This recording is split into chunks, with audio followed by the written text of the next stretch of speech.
drop mountains. Let's say the right hand be slaying dragons. The untouchable True School Sports Empire proudly presents something the boxing game is missing. Hey, what's going on? It's your boy BT, and I came here to talk some boxing with the thousands of True School Sports subscribers. All right, so we're gonna go ahead and continue this cycle of contender and prospect reviews. I'm really excited to talk about this guy because he's in a higher weight class. He's at welterweight, so we all know the welterweight division is one of boxing's glamour divisions, and he comes from one of boxing's glamour towns as far as history and tradition and those kind of things. And we're going to talk about Philadelphia's very own, the number 9 ranked WBA welterweight contender, 16-0 with 11 knockouts, Tahmir Smalls. Yes, Tahmir Smalls.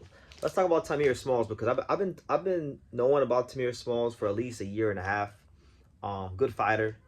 He's coming to you guys live and direct from North Philadelphia. Let's talk about him because he's someone that maybe doesn't have a big name right now, but I think will have a part to play in this welterweight division as we move ahead into the future. So we'll start with maybe some of his gym experience. Who is Tahmir Smalls? Why should we care about him? Who has he sparred? Those kind of things, right? So when you look at just his gym experience, okay, he sparred 2 names that you guys will know. Now he's known and he's done plenty of interviews here on YouTube. He sparred countless rounds with Jaron Ennis. So right there, that would tell you, he's getting top work from Jaron Ennis. Another guy he sparred is former welterweight champion Brian Norman Jr. So Boots Ennis, Brian Norman Jr., and God knows whoever else in Philadelphia. He's getting the kind of work you need when you're progressing towards being a contender and fighting for the world title and those kind of things. So good work there. When you break his style down, now I went and I watched this fight against the Puerto Rican fighter. It was what was the guy's name? I wrote it down somewhere. He fought one of the Puerto Rican guys he fought. Jose Ramon. When he fought Jose Ramon, for me it was a tale of 2 fights for Tahmir Smalls. We'll start with the good.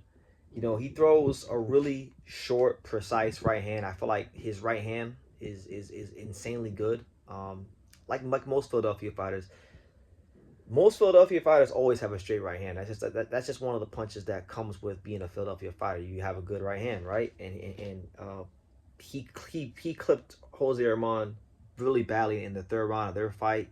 And he has the ability to throw it straight, to throw the cross, to loop it around the guard. Like, he throws it very, very well. I like how he throws his right hand. Varies his speed really well. He has good timing with the right hand. So, if Tahmir Smalls fights a guy that's a pressure fighter, I feel like he'd probably do very, very well because with the way he throws his right hand, a pressure fighter will give him a lot of opportunities to time and shoot down the middle. He does that very, very well. Now, like I said, it was a tale of 2 fights. I think what got him in trouble, and Jose Ramon is a rangier fighter than a lot of guys in the welterweight division, and so after he got clipped, he made an adjustment. He started boxing and moving very, very well.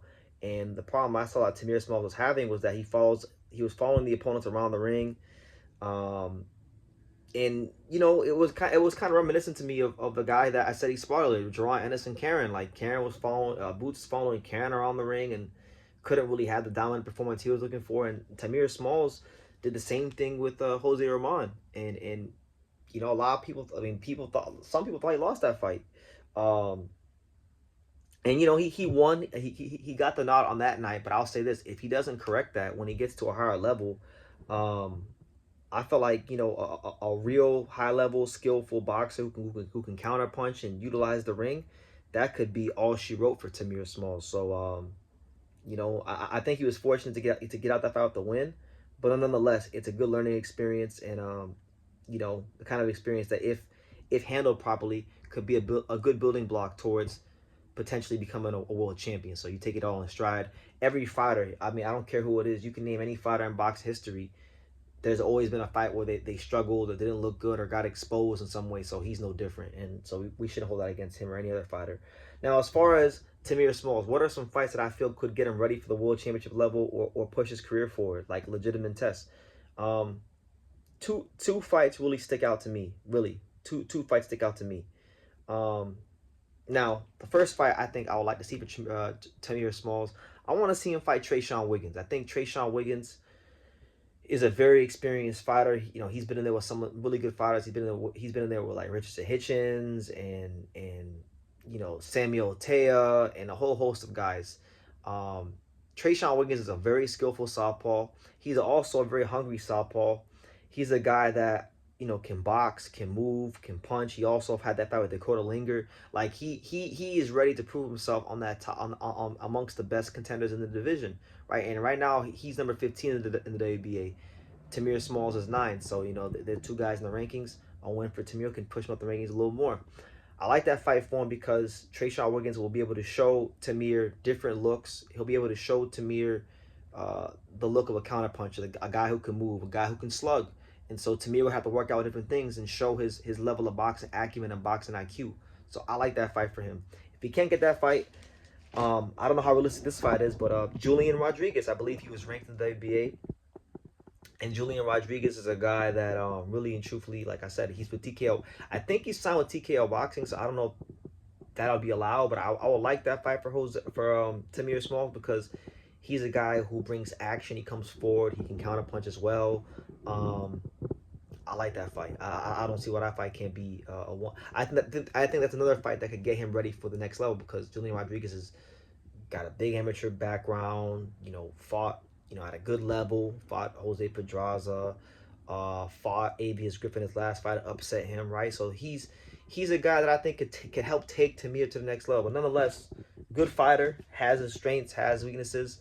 I'm looking forward to seeing what he can do in the welterweight division, and I think that like I said, you put him in there with a pressure fighter, I think he'll do pretty well. I think he'll look like $1 million. But if you put him in there with, like, you know, rangy boxers and things like that, you may run into some problems. He may run into some problems. But either way, I think Tahmir Smalls is an exciting fighter and a fighter we're paying attention to in the welterweight division. So I'll leave it at that. You guys can leave your thoughts down below. Make sure you guys take the time to subscribe. And like I say in every single one of these videos, you can love me or you can hate me, but I'm just a kid from Daniel. So until next time, take care, guys. Thank you for watching True School Sports. Thank you for watching another video on the untouchable True School Sports Empire, the home of boxing.